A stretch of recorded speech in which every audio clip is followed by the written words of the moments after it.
Արժեքները գլխիվար շուռ են տալիս, հակասություն է առաջանում այլ արժեքներով դաստիարակված ուսուցչի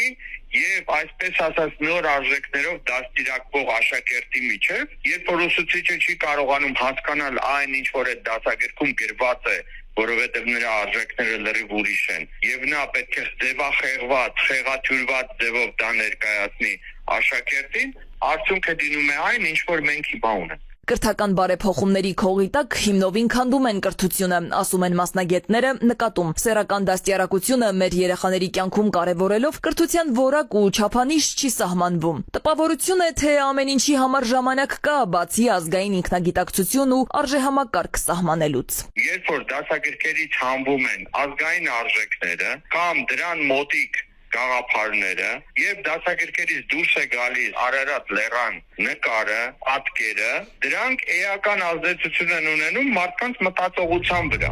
Ինչ որ մինչև հիմա արվել է, առանց մասնագետների կարծիքը հաշվի առնելու է արվել։ Հետևաբար իրենք մասնագիտական կարծիքի կարիք չունեն։ Այդ մարդիկ ովքեր նման բարեփոխումներ անում կամ մասնագիտական գրքեր են գրում առանց մասնագետների հարցնելու, մասնագետ չլելով, դա խոսում է շատ ծանր վիճակի մասին։ Եվս մի քանի տարի նույն ձեռագրով ու այլևս չենք ունենա կրթություն։ Մասնագետները պնդում են առանց այդ էլ 30 տարի անտեսված կրթությունն այսօր էլ լավ օրեր չի ապրում։